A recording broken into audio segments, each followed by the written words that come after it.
Good afternoon and welcome again to the Endowment for Middle East Truth special COVID-19 conference series. We have another great conference featuring two foreign policy experts who will be discussing Iran's malign intentions in the Middle East and beyond. A discussion we could continue for days, but we'll cover as much ground as we possibly can in the short time we have this afternoon. As Emmett's New York chapter president, I thank you all for joining. For those listening in today for the first time who are not familiar with Emmet, we are one of Washington, D.C.'s premier think tanks working on issues surrounding the Middle East and Israel. Even during COVID, we continue our daily work on Capitol Hill virtually with meetings with senators, congressmen, and their staffers to develop and implement pro-America and pro-Israel policies with great success. Our work is critical to the survival of the Jewish people, both in Israel and the diaspora, and I urge you all to learn more about Emmet by visiting our website at emmetonline.org, and please consider supporting our critically important work with a financial donation as well. We're fortunate this afternoon to have Thomas Joslin and Emanuele Ottolenghi joining us to discuss recent events and current issues relating to the Islamic Republic of Iran, the world's largest state sponsor of terrorism, and its national security and foreign policy. The FDD is a DC-based nonpartisan research institute that focuses on national security and foreign policy, and both Tom and Emanuele are senior fellows at FDD. I feel comfortable saying that it is the most important and influential institute in Washington. Emmet often turns to FDD experts and their research for our events and meetings on the Hill. And Tom and Emanuele are two of FDD's many fellows producing indispensable research and analysis used by both Republican and Democrat administrations. Each of our speakers will spend the first part of the webinar discussing various aspects of the Iranian terrorism connections. I'll then pose a couple of questions to each of them, and then I'll open it up to audience questions. If you have a question for our panelists, you can submit it using the Q&A button at the bottom of your screen, and I'll do my best to get to as many of them as possible. Today's event will be recorded and will be available for viewing in the coming days. Our first speaker will be Tom Joslin, who, in addition to being an FDD senior fellow, is also the senior editor of its Long War Journal, a widely read publication dealing with counterterrorism and related issues. Much of Tom's research focuses on how Al-Qaeda and the Islamic State operate around the globe. He has served as a trainer for the FBI's counterterrorism division, was the senior counterterrorism advisor to Mayor Giuliani during the 2008 presidential campaign, and he often testifies before congressional committees. Tom has constructed dossiers for hundreds of terrorists during the course of his work and has been described as one of the, quote, most trusted authorities on the Al-Qaeda network because of his encyclopedic knowledge of terrorist biographies. Tom is unbelievably prolific, and you can follow his work and learn more about him at the FDD website. I'm particularly excited about introducing Tom as well because it was over a decade ago that we first met at a dinner at which I listened with fascination to him detailing the connection between the Iranian regime and Al-Qaeda, something that the foreign policy establishment rarely acknowledges, but that Tom has been working on for a very long time. Tom, thank you for joining us. You wrote an extensive and fascinating essay on Israel's assassination of Al-Qaeda leader Abu Muhammad Al-Masri in Tehran on August 7th, which was the 22nd anniversary of the US embassy bombings in Kenya and Tanzania. I know you'll touch on that, and you have the floor. Oh, well, thank you, Lori. You know, I should say at the outset, in addition to thank you for inviting me to speak today, that I actually would not normally do this during Christmas week because I usually take this week off to be with my family. But because Lori was the one that issued the invitation, I agreed to do it. I've known Lori for about a decade, as you said, and every time an Iran Al-Qaeda story comes up, I immediately get an email or some sort of message from Lori sort of, you know, saying, see, and, you know, I was thinking of you. And so I had to respond positively to this and do this today. So thank you, Lori, for inviting me. You know, it's interesting, you know, so on August 7th of this year, there was this high profile assassination that went unnoticed for a couple months anyway, inside a suburb of Tehran. It was a well-to-do area of Tehran that's basically littered with IRGC. So this is Iran's Islamic Revolutionary Guard Corps has a lot of personnel, retired personnel and current personnel living in this neighborhood of Tehran.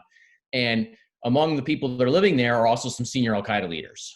And one of them was this guy known as Abu Muhammad Al-Masri.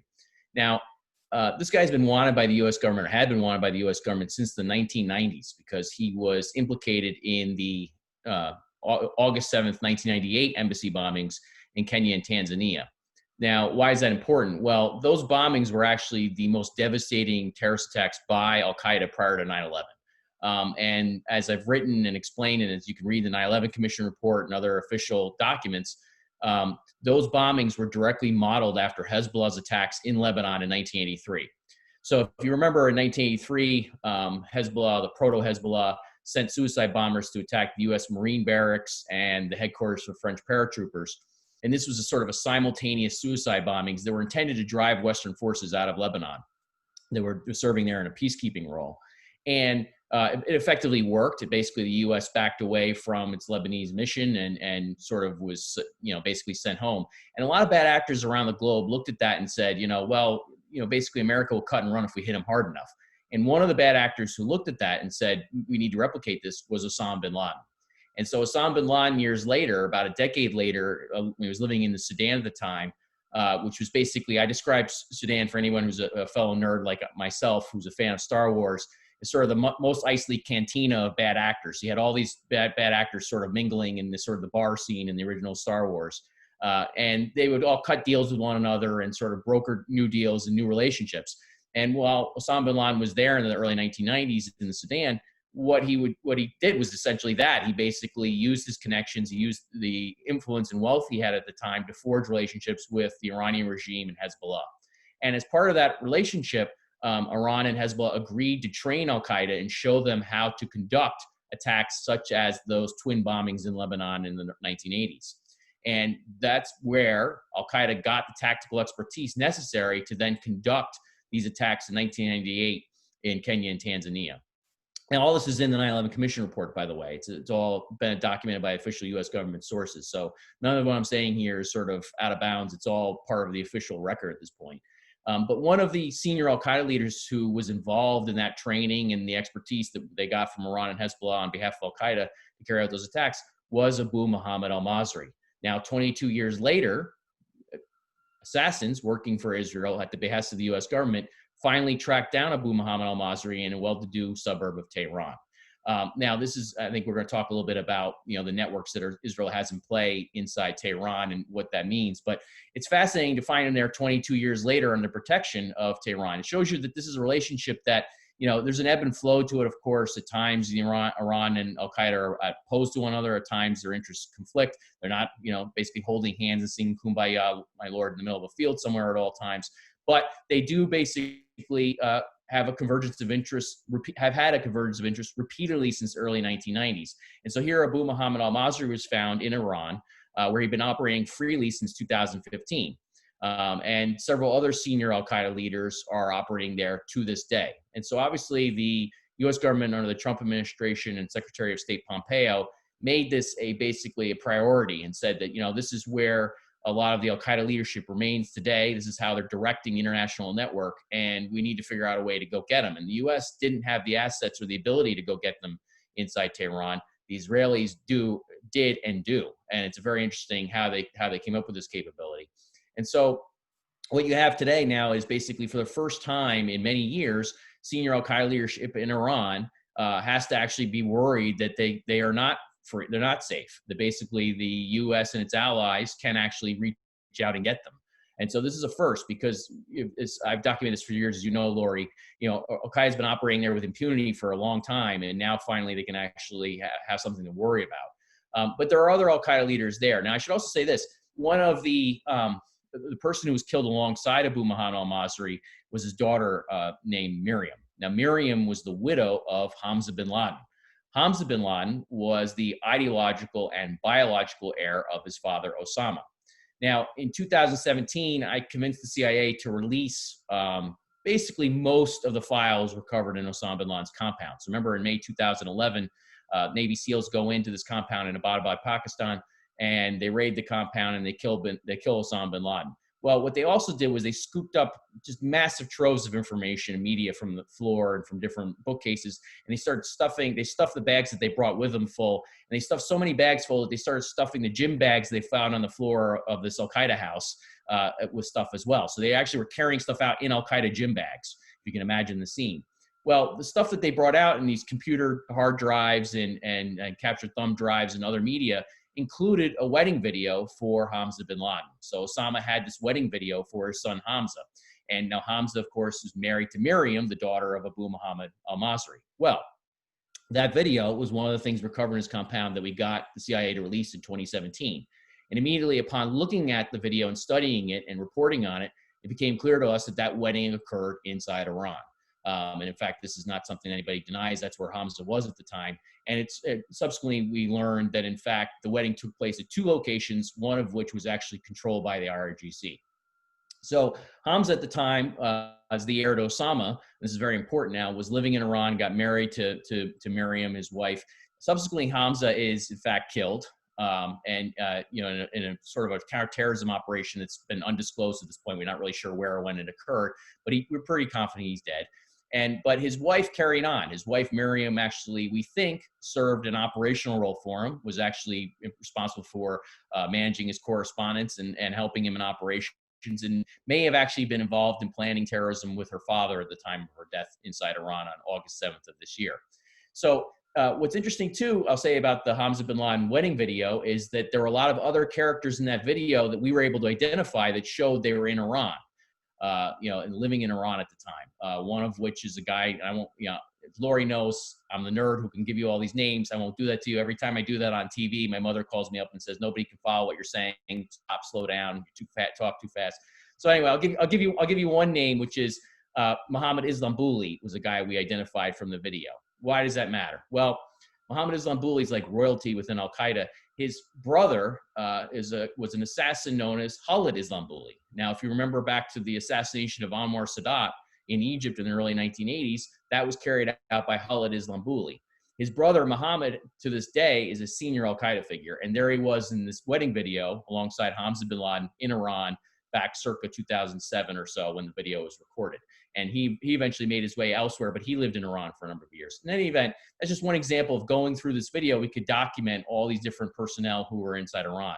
I'll just close by my opening remarks by saying I just try to touch on some of the facts here about what is sort of driving all this and how this has all worked. It's interesting, the conventional wisdom in DC is often that Iran and Al-Qaeda can't possibly work together, when in point of fact, all of the official documentation on this, every time there's actually an official record created by the US government or the court system or somebody else, they find the opposite, And so I've mentioned the 9/11 Commission report a few times. You can go through US district court filings. You can go through statements by Al-Qaeda operatives. You can go through other intelligence that's been sort of accumulated through the years. And the evidentiary track record is absolutely crystal clear. And one of the things that's also humorous about this that I'll put in my closing notes here is that actually the Obama administration, even as it sought détente with the Iranian regime and was advancing the nuclear accord, commonly known as the JCPOA, even the Obama administration regularly noted from July 2011 through July 2016 in official terrorist designations by the U.S. Treasury Department and other official statements by the State Department that, in fact, the Iranian regime and Al-Qaeda had a secret deal that allowed Al-Qaeda to operate on Iranian soil. We've been working on that secret deal and uncovering details of it for many years now, including even prior to those statements. But the point of fact here that I'm trying to make is that basically this may be new to some people. Some people may not think that these two can work together. There's actually a long history here. There's an encyclopedia's worth of evidence showing that they do work together. It's fascinating, Tom, and yeah, you did cover a lot in a relatively short period of time, and thank you for that. We'll get into some of the more details, I guess, during the Q&A, and I have some questions for you as well. Emanuele Ottolenghi, in addition to being an FDD Senior Fellow, is an expert at its Center on Economic and Financial Power, which is focused on Hezbollah's Latin America illicit threat networks and Iran's history of sanctions evasion. His research has examined Iran's Islamic Revolutionary Guard Corps, including its links to the country's energy sector and procurement networks. His areas of expertise also include the EU's Middle East policymaking, transatlantic relations, the Arab-Israeli conflict, and Israel's domestic politics. Prior to joining FDD, Emanuele headed the Transatlantic Institute in Brussels and taught Israel Studies at St. Antony's College, Oxford University. Also quite prolific, Emanuele is the author of several books, blogs at The Hill, and publishes at the Wall Street Journal, the New York Times, and London's The Sunday Times. And you can follow his work at the FDD website as well. Thanks for being here, Emanuele. I'm not sure how much Americans and our listeners know about Iran and other terrorist groups and their presence in Latin America, and in particular, Venezuela. So please give us some background on the extent of the ties and issues that we face in this hemisphere. Well, first of all, thank you so much for for the invitation, and good afternoon, everyone. It's a pleasure to be with you. I want to start by both going very far in the past, the beginning of the Islamic Revolution, and also a recent event a couple of weeks ago, a designation, an issuation of sanctions by the US Treasury. Islamic Revolution is not just a country, it's an idea, and the Islamic Republic of Iran has aspired from its establishment to export its ideology far and wide, not just to create what they think is a just Islamic governance within the borders of the country, but also to bring that model beyond Iran and reach, certainly in the Middle East, Islamic societies elsewhere, but also beyond. And the ideology of the Islamic Revolution is a blend, really, of a particular type of Shia Islamic interpretation and revolutionary Marxism. We should not forget that. So a lot of what the Islamic Revolution has done since acquiring power inside Iran in the effort to export its revolution is to blend these two ideas and also to adapt them to the needs of their audiences. So clearly, when reaching out to other Shia communities across the Middle East, the Shia religious dimension resonated, but beyond Islamic lands, they have routinely emphasized also the anti-imperialist, if you wish, almost secular revolutionary dimension, which of course is subsumed under their slogans of fighting for the oppressed, right? They have a foundation for the oppressed. They, prior to the revolution, their exiled revolutionaries trained in Lebanon with the PLO and other terrorist groups that made their way to Lebanon in the 70s. They identified in the 50s and 60s with the Algerian revolutionaries who kicked out the French from Algeria. So it's a big blend of different ideas that has a strong revolutionary component. Now, of course, in their project to export the revolution, they started in Lebanon, which was understandably the most natural extension for their project, because there was a large and largely disempowered Shia community there. A lot of the Shia clerics from Lebanon met their Iranian counterparts studying in the seminaries in Iraq, in Najaf specifically.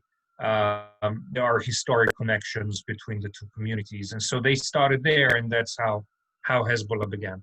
But very early on in their revolution, the days of the revolution, the Iranians identified Latin America as a fertile ground for expansion. And why is that?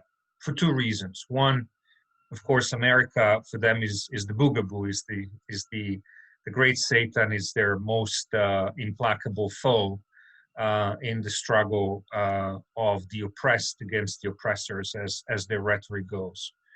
And secondly, because America is such an implacable foe, Latin America is the backyard of America. It's the sphere of influence of the United States, traditionally, historically has been. And secondly, because Latin America at the time was a very tense area of conflict between the two superpowers in the midst of the Cold War, with numerous regimes as well as political movements that were aligned with the Soviet Union and that opposed America. And although things have changed remarkably in the last 40 years, you still have a significant reservoir of anti-Americanism in Latin America. So they identified Latin America as a place where they could expand. And this leads me to the more recent event, the designation 2 weeks ago by the US Treasury of a university in Iran, in the holy city of Qom, which is the center of religious learning in Iran and has traditionally been for centuries. Now, the school is called Al-Mustafa, and it is an institution that the regime created to train foreign students, and not just Shia Muslims from countries outside Iran or the Middle East, but also critically converts to Islam, which Iran for 4 decades has patiently recruited.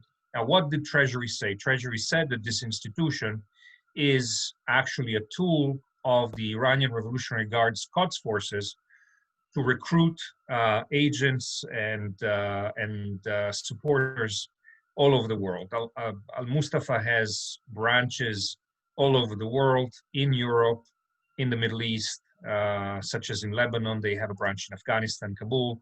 They have branches, as I said, in Europe, in England, probably the most prominent one, but also elsewhere. And of course, they have branches in Latin America, in West Africa, and so on. And these institutions are run by clerics. The first cleric actually to be dispatched abroad in the pursuit of this endeavor is a cleric named Mohsen Rabbani, maybe a familiar name to many of you, because Rabbani later on became the cultural attaché of the Iranian embassy in Buenos Aires and was implicated in the terror attack against the Jewish Cultural Center, the AMIA building in Buenos Aires in July 1994. 85 people killed, more than 200 wounded, no justice over 25 years later. I read the notice by Interpol against him, but Rabbani was the man who the Iranian regime sent to Buenos Aires. He became the chief cleric of the only, at the time, Shia mosque in Buenos Aires. He started recruiting people. He converted locals. And today, as you go around Latin America, where now you have dozens of Islamic cultural centers affiliated to Al-Mustafa, a lot of the clerics who run these centers are natives of those countries. So in Argentina, you have Argentinian clerics. In Brazil, you have Brazilian clerics. In Colombia, you have Colombian clerics. In El Salvador, you have Salvadorian clerics. They're even training clerics from Cuba. And the purpose of this operation is to create a base within religious institutions so that they often stay under the radar, because in the West, we tend to look at religious institutions as separate, divorced from the politics. It's about freedom of religion, it's about tending to the spiritual needs of the flock, and we don't see that these operations are nefarious.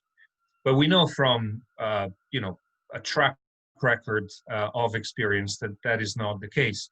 Obviously, Rabbani perhaps is the most glaring example of a cleric who brings the values of the revolutionary ethos of the Islamic Republic of Iran to Latin America, trains people, recruits people, and then becomes involved in a terror attack. But there are other cases.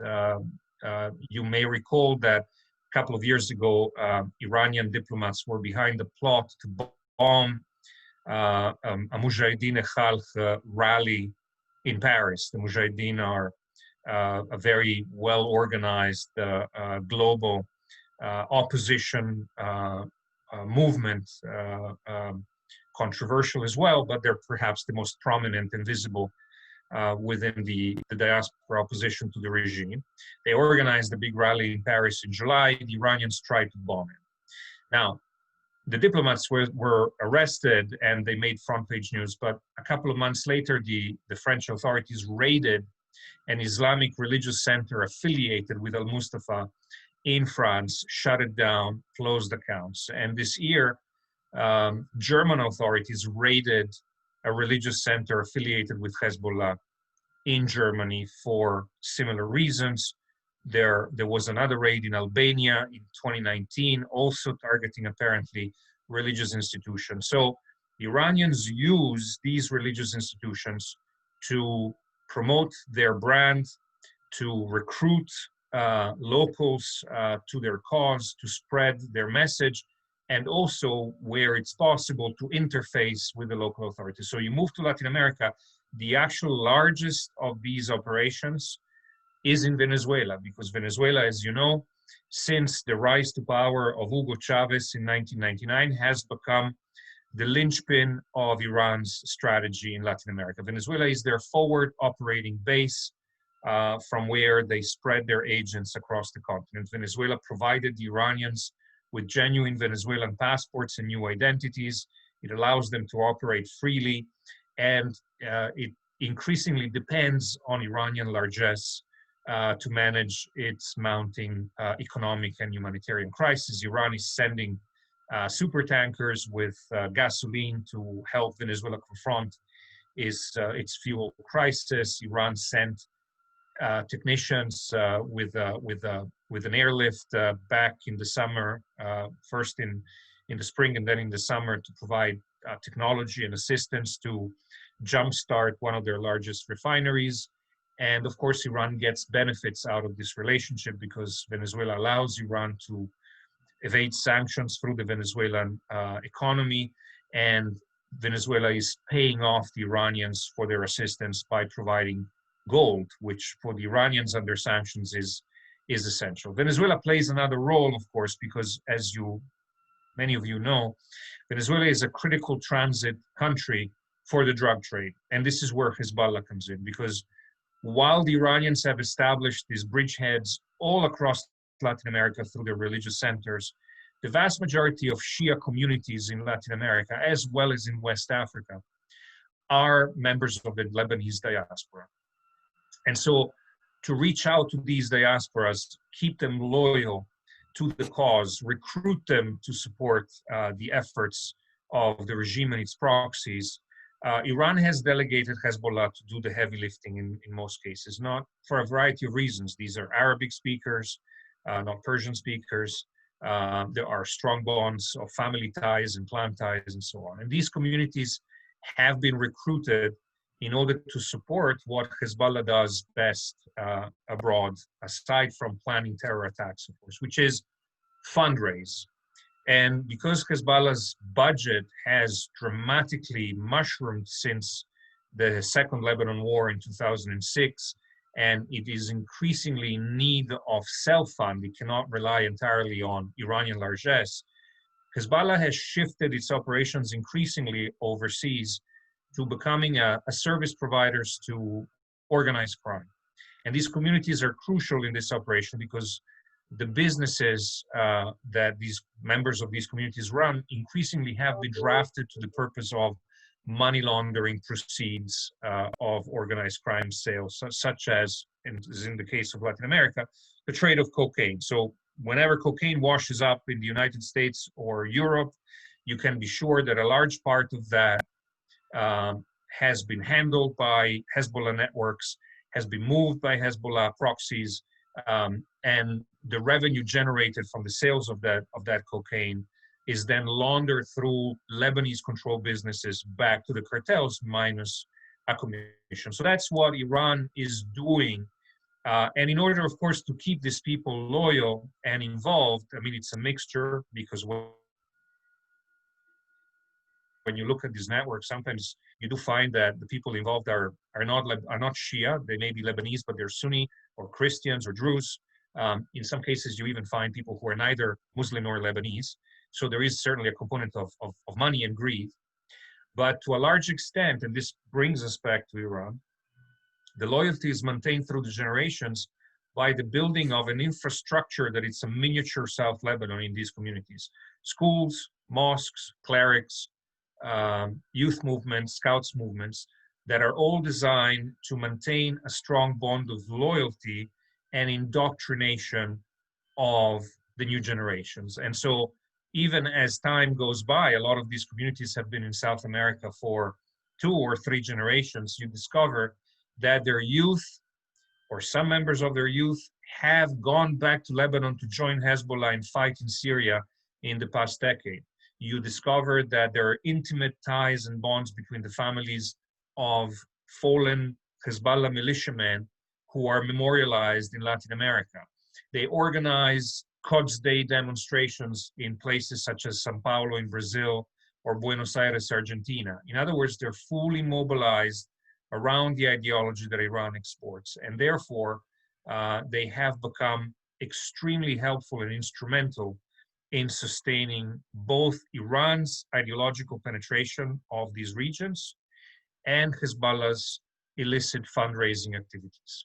So that's just a very broad picture, and I hope that triggers some interesting questions. Thank you. Thanks, Emanuele. Also unbelievably fascinating. And yes, I have a lot of questions. And again, if anybody has a question, you can post it in the Q&A and at the link at the bottom of your screen. Tom, I'm going to start with you. You mentioned the secret deal between Iran and Al-Qaeda, pursuant to which the Iranians allow Al-Qaeda to maintain what Osama bin Laden called their main artery for their global network. I'm wondering, can you just elaborate on what are the relationships or connections between, it's more like the relationships and interactions between Al-Qaeda, Hezbollah, ISIS, the Taliban, and other jihadist organizations? Do they fight each other? Do they work together? Do they do their own thing and ignore each other? Or are there interactions changing with the times depending upon what's going on? And what do you say to people who suggest that Sunni and Shia terrorists are enemies and don't work together when we know that the reality is something quite different? Well, the first part of that's a big question, Lori, about the interaction with all these different groups. I mean, ISIS, to make it in brief, ISIS grew out of Al-Qaeda's global network. ISIS originally was the Al-Qaeda branch in Iraq and was loyal to Al-Qaeda senior leadership.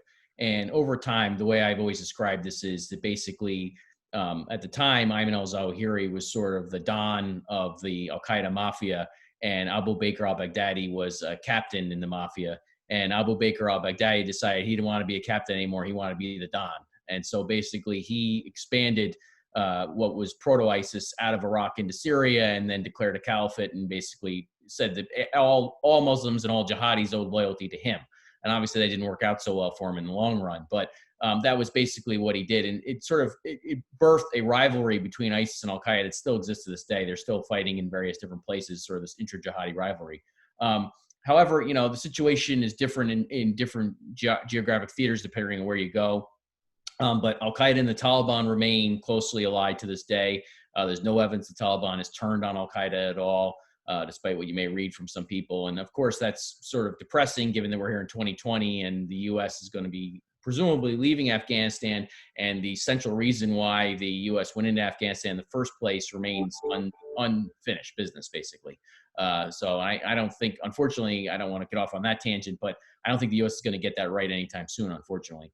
And so basically, when it comes to Hezbollah now and the IRGC and Iran and the Shiite Sunni nexus, I mentioned in my opening remarks this sort of big tent jihadism that evolved in the Sudan, where basically the deals that were struck at the time in the early 1990s were, hey, we can cooperate against each other against our common enemies being the U.S. and the Israelis and sort of other regimes that we're opposed to. And I think that sort of dynamic remains in play to this day, to return to sort of the mafia sort of comparison, when the rival families in New York heard the FBI coming, they would close ranks very quickly because they were all mafioso at the end of the day, and so that's sort of basically their own approach to this stuff, that they have common enemies that they're willing to work against. But there are times when they're opposed to one another. In fact, Al-Qaeda and the Iranians have fought each other in Syria and Yemen. ISIS has fought Iranian-backed militiamen in Iraq. Now, some analysts would look at only those instances where they're opposed to one another and say, see, they can't possibly cooperate, work together. And I say, well, you pretty much have a very narrow-minded view of humanity, right? I mean, duplicity is one of the fundamental characteristics of human behavior. And these guys are they're not automatons, they're not robots with only simple 0-1 binary code. They're capable of duplicity, and they're very duplicitous. So they are willing, on the one hand, to work against each other, and on the other hand, to work with each other. Thank you. Thanks, Tom. Emanuele, you've written about the fact that Iran is sending weapons and soldiers, including from its elite Quds force, and you touched on that, to Venezuela in order to help prop up Maduro, who is truly an illegitimate ruler. You also wrote that Iran is not alone and that Cuba and Russia also have a strong presence in that country. And of course, we know, that Hezbollah has been operating in South America for years, as you discussed. Is regime change in Venezuela even possible given the outside forces being sent in? And it seems that Biden does recognize that Maduro is a bad guy and has stated that he won't recognize the results of the latest rigged election.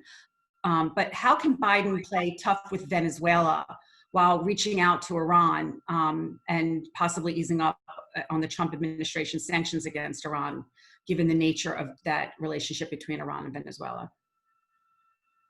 Well, it remains to be seen whether he can do a balancing act and whether he understands the risks of opening up. Obviously, the basic lesson of the Obama years is that even if as you try to make a nuclear deal with the Islamic Republic, you need to be true to the promise, and that was not the case in the Obama years, of course, that you're going to treat all the other issues separately as contentious. So missile, human rights, regional adventurism, terrorism, all of these things, and Venezuela.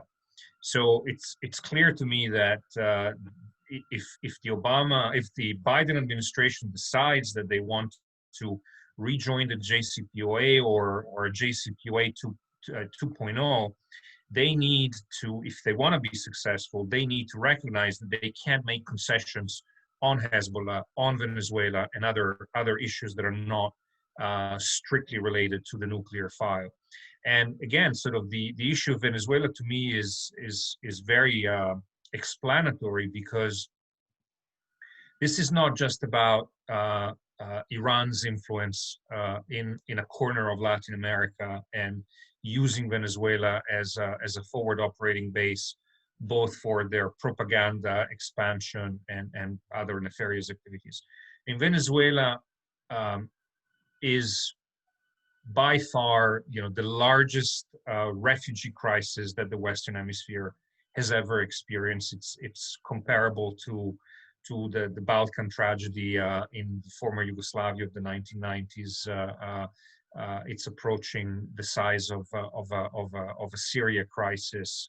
You have, more than 5 million Venezuelans that have been exiled or have left and are, with their presence, and most of these people are destitute in countries that are not particularly faring well economically to begin with, and then with the COVID crisis that have made things so much worse. That is a regional problem. The Venezuela threat is not just related to Iran, as you know.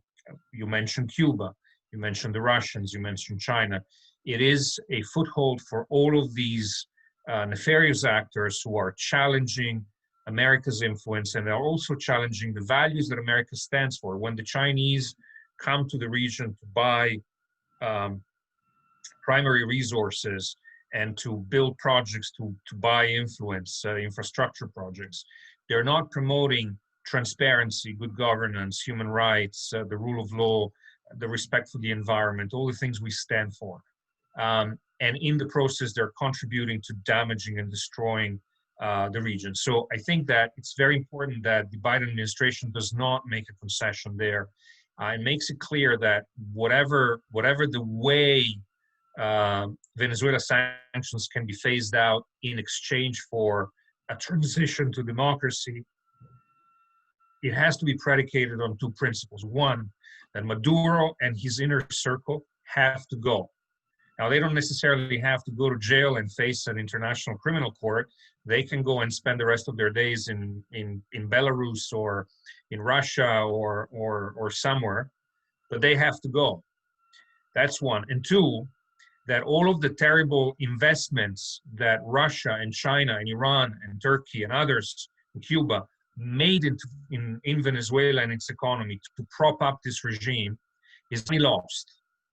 They cannot get a credit for helping for a decade Maduro and Chavez before him wreck what was once probably the wealthiest country in Latin America. We should remember Venezuela has the largest known oil reserves on earth. And that a country with that kind of potential and economic resourcefulness is actually facing a fuel crisis is a testament to the folly of the people who have propped the Maduro regime. So I think that in order for Biden to make sure that we don't get into a JCPOA situation again in 2016, where instead of undermining a regime or containing it, we're actually giving them a way out, we need to make that set of policy goals clear. Maduro has to go. and the bad actors who supported him are not to be rewarded. Thank you. Tom, Claire Lopez sent in a question and wanted to ask you to address the 2011 Havlish 9/11 case in which Judge George Daniels of the Southern District of New York ruled that Iran and Hezbollah were co-responsible with Al-Qaeda for the 9/11 attacks. And I believe that Claire was an expert witness in that case. And she also asked, no U.S. president, including Trump, has ever been willing to hold Iran to account for 9/11. Why not? Well, on the first part, I think it's indisputable that somewhere between 8 and the majority of the hijackers, depending on how you count them, basically transit through Iranian soil during the run-up to 9/11. And that was a result of the Iranian regime's policy of basically giving Al-Qaeda free passage, where they wouldn't stamp their basically travel paperwork to make it easy for them to get to and from where they wanted to go. Now, what's interesting when you unwind that, as a nerd who delves in the details here, the most fascinating thing that I've read in all the years of doing this was in the 9/11 Commission report that came out in the summer of 2004. It's on pages 240 to 241. Go ahead and look it up. You can download the report for free and read those pages for yourself, because it documents, or basically at the last second, staffers for the 9/11 Commission walk through the connections that they discovered at the last minute between Hezbollah and the Iranian regime and the hijackers. And it concludes on page 241, basically punting and saying, we think that this matter deserves further investigation by the U.S. government. Of course, now this came down at a time in the wake of the Iraq War and in terms of all the controversies surrounding that. And so there was a lot of institutional resistance to actually doing that further investigation, to actually giving us a full accounting for what actually transpired. But the point is, when you go through the details there, you can see that Hezbollah not only helped facilitate the flights of these hijackers up to 9/11. They were actually monitoring their activities going through Beirut. Why are they going through Beirut? Some of the Hezbollah personnel are actually on some of these planes, these connecting flights, including probably Emanuele, the master terrorist of Hezbollah, who, by the way, orchestrated the 1983 bombings that Al-Qaeda used as a model for the embassy bombings. See the connectivity there, right? And one of Munia's lieutenants was on one of the connecting flights for the hijackers as well, the Muslim hijackers. So there's all sorts of connective tissue here that basically there's been a lot of people didn't really want to deal with, especially in the wake of the Iraq War. This case in particular you mentioned is a good example, though, that evidence is very solid and it holds up. And I think it would hold up even if the Iranian regime tried to challenge or actually, lawyer it up for one of these lawsuits. I think that they would still hold up. What I've encouraged the U.S. government to do is to release all the raw data, the raw intelligence on this matter this many years after 9/11, because I think we deserve to see basically everything that was known or found at the last minute about these travels. It's documented 240 to 241 in the 9/11 Commission report. Thanks, Tom. A number of people are asking questions about the way in which the prior administrations have handled the situation in Latin America. Are they aware of the extent of Hezbollah and Iran's presence, and what your thoughts are on how a Biden administration will be dealing with these threats to us? And a question that I had thought of prior when I was preparing for this webinar is Emanuele. I've read that a lot of your work and yours, Tom, and we know that Iran's Quds Force and Hezbollah are operating in South America. And so, again, tying in everybody else's questions, what does this mean for U.S. national security? Will we one day be facing long-range ballistic missiles aimed at us? Are we going to one day find ourselves needing to act like Israel with directed strikes on some of our southern neighbors? And Emanuele, maybe this is a good question for you to answer, because you have written about the cargo planes that have gone from Iran to Venezuela and whatnot. So, right. Take a step. So, first of all, it's a great question. I think that there has been in the past a fairly bipartisan consensus in neglecting Latin America, right? Democratic presidents neglected Latin America. Republican presidents neglected Latin America. It's there, it's near, but we don't really pay too much attention to it. Of course, there are a lot bigger priorities have been the Middle East, always, great power competition. So on the one hand, it's understandable that the bandwidth is limited, and Latin America never seemed to be such a big priority. But it is because of a variety of reasons. It's our backyard. We have a growing population of expatriates and descendants from Latin America with deep ties to those countries. Economically, most of the money flows from Latin America come into the United States. There is organized crime in Latin America that is spreading into the United States. We have, an immigration crisis ongoing on the southern U.S.-Mexico border on account of the fact that Latin America, or at least parts of Latin America, are a basket case, and people increasingly want to come here. There are a lot of reasons why Latin America is important. I think that the Trump administration did pay more attention to Latin America than previous administrations. And I hope that the Biden administration will not revert to the benign neglect that preceded this outgoing administration. Now, that's generally on the region. On the more specific of Iran and Hezbollah. So on the one hand, when you read the posture assessments of Southcom, which are, presented annually to Congress, year in, year out, the commander of Southcom comes to Congress and basically says, there is a presence, it is worrisome, it is concerning, it is growing, it is significant. And then he goes on to say, we lack sufficient resources to deal with it. So there is that issue, that we are not investing enough resources to deal with that threat. And again, I'll take you back to the whole issue of dealing with Iran and Hezbollah through sanctions, for example. The past 4 years have been, a tremendous success in terms of sanctions policy against these two nefarious actors. But the focus has been mainly in the Middle East, not in the vast networks in Latin America that are sustaining, at least to some extent, Hezbollah's financial ability to support itself and Iran's nefarious activities in the region. Now, how does that affect us?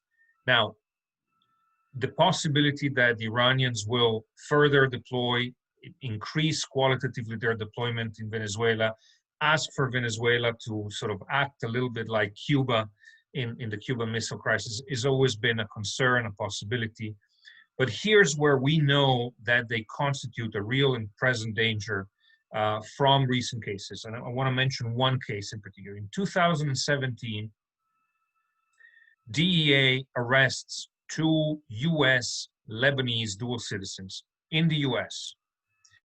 One of them, before becoming a citizen, underwent extensive training in Lebanon, then comes to the US, naturalizes, and then Hezbollah says, okay, now that you have a US passport, we're going to activate you. He's an expert in bomb making. He lived about 15 miles south of you, Lori, by the way. Okay, Oh, yes, wow. Yes. And this guy is, one of his first missions is he's sent to Thailand to clean up a warehouse of unused ammonium nitrate, a substance that has been famous recently, or infamous because of the blowing up of the Beirut port. Ammonium nitrate is a substance commercially available, fertilizer that can be turned into homemade explosives. Hezbollah has made extensive use of it in a variety of successful and failed terror attacks. So he goes to clean it up, and then he's dispatched to Panama, the country of Panama, to scout a number of targets: the Israeli embassy, the US embassy, and the Panama Canal. And because the US embassy is impenetrable and the Israeli embassy is in a location that doesn't lend itself easily to an attack, they decide to focus on the Panama Canal, and they start plotting a terror attack on one of the most critical pieces of infrastructure for global commerce and the global economy. Now, fortunately, the plot is foiled, but Hezbollah was planning an attack on the Panama Canal with a US citizen being used as the scout to collect and gather evidence, and a mixture of other people, including agents dispatched directly from Lebanon, to carry out the final phase of the plot. And the Quds forces are there to coordinate and facilitate. So here you have a situation where Lebanese agents of Hezbollah migrate to the US legally, get citizenship, are dispatched to places in Latin America to carry out terror attack with the coordination and support of both local communities loyal to Hezbollah and to Iran and Quds Force agents who have made their way into Latin America thanks to the Iranian network I described before. It all comes together. And that is really the biggest threat, because by now you have networks of Hezbollah in the United States laundering hundreds of millions of drugs revenues a year through a vast web of companies up and down the lower 48. You have communities loyal to Hezbollah in Iran in Latin America. They have bought influence, they have access to politicians, they have corrupted law enforcement, judges, customs officials, and so on, so they can bring in and out explosive materials, they can bring agents under disguise and so on. And that to me is the biggest threat. It is right in our backyard, it has a presence in the United States, and it can be activated, and the Iranians have already tried to activate it to blow up innocent Americans. Wow, that's quite eye-awakening and a little frightening. Tom, we had talked about when we were just before we went live on the webinar about the Mossad, and you touched on it in your opening remarks, but can you go into a little bit more depth about how the Mossad actually works in Iran? Does the U.S. intelligence community have any capability even close to that? Is Mossad working in Latin America? Or in Venezuela, other parts of Latin America, and are we leaving Latin America just to U.S. intelligence? And Emanuele, when you touch on what's happening within the U.S., I'm wondering also what kind of counterterrorism efforts we have going on within the 50 states. Well, when the first part of the question in terms of Mossad in Tehran and inside Iran. Obviously, I'm an outsider. They're not going to share any of the details with me. So all I can do is sort of make deductions from the outside about what's happening. And as somebody who's watched this closely for a long time, based on all the publicly available information I could scoop up, look, it's very interesting. These guys for Al-Qaeda were able to operate for years with relative impunity inside Iran until one of them and his daughter was killed by an Israeli operative or somebody working for the Israelis. And it's obvious that operation was conducted in the same manner in which the Israelis are going after nuclear scientists and part of the Iranian establishment.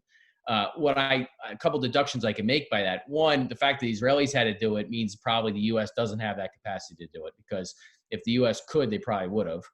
These guys are known to be senior terrorists who threatened America, who have killed Americans, or the blood of Americans on their hands, or the blood of Africans and others on their hands. And are actively involved in managing Al-Qaeda's global affairs, and yet the U.S. couldn't do anything about them for years, or didn't want to do anything about them for years inside Iran, until this sort of very targeted assassination takes place. Two, if you go back through the data on this, you can see the Israelis have conducted a series of similar operations, not all against Al-Qaeda. This is really the only one against a senior Al-Qaeda leader, but they've done other ones against scientists, as I mentioned, and other figures. My deduction is that they have a highly compartmentalized network inside Iran, so that even when one of these assassin teams is utilized, even if that team is captured or once their identities are blown after the fact because the Iranians figure out who did it, it doesn't mean that the Iranians can roll up the entire Israeli network. I'm in kind of awe of that. That means that they basically have these sort of cells within Iran. They're able to conduct these operations indefinitely. And if I were the Iranians, I'd be spooked by that, because that means that basically the Israelis are here and they're able to operate long-term without us being able to roll up their whole network. Speaking, if I were thinking from the Iranian perspective of this. So those are some thoughts on it. In terms of Israelis elsewhere, I presume, again, I'm an outsider, so who knows, but I presume that anywhere Hezbollah or the IRGC or other Iranians go, the Israelis are going to try and keep tabs on them. I mean, obviously, there are Jewish targets in various places in Latin America, as Emanuele already laid out. You have the Amia bombing. You have other instances where they're going after Jewish establishments. They're going to keep doing that, and it's in Israel's interest to keep tabs on that and try and thwart that where they can. But again, I wouldn't have any specifics, and I wouldn't want them to share any specifics with me, because they're doing their job, Thanks. So a question for either of you. Somebody had asked, maybe Emanuele, you take this one. What interest do people in the EU, like Mogherini, have in appeasing Iran? So, Mogherini is an old pet project of mine. I won't bore you too much on her, since she's now the chancellor of some small EU college in Belgium, and out of the political game for the time being. But look, there is a political tradition which is very much at home with the European left, and it is making its way to the United States as well, as we speak. That is very tepid about, very lukewarm about Western values. Has strong feelings of sympathy for, anti-Western rhetoric, and is soft on these countries. And I think that that's what explains Mogherini's, downplaying of the Iranian threat. They look at Iran and do not see the revolutionary, religious, zealous dimension of the Islamic Republic and its regime.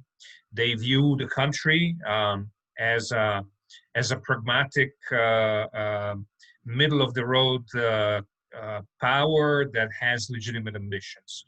And they think that we are the ones who are zealous in pointing out at the outrageous behavior. Now, I'm also seeing a slight change in Europe in the ways Iran is being looked at, again, because the regime can't help itself. And so the fact that in the past 5 years, you've had numerous instances of planned terrorist attacks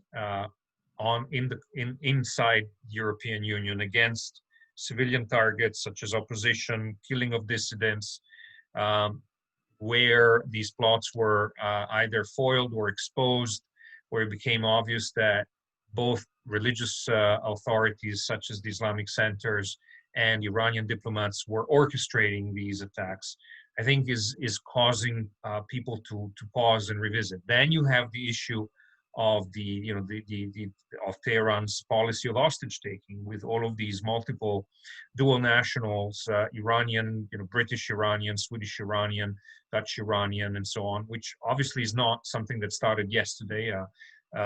It's been happening all along, but suddenly these cases have taken a very high profile, and they speak to the public. People are no longer able to ignore them. So there is a slight shift and a recognition that this is a problem. And I think the biggest issue also, since the negotiations over the nuclear deal started through the back channel in Oman in 2012, is what Iran has done in Syria, in Yemen, in Iraq.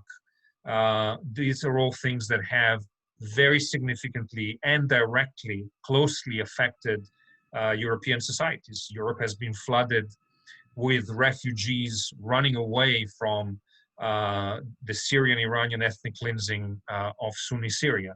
And that speaks to people in a way that perhaps it didn't before. So there is a slight change, but the Europeans are still extremely invested in the JCPOA and what they consider to be a diplomatic success, and they're not going to be swayed into revisiting that, especially now that the U.S. incoming administration seems to be inclined to rejoin.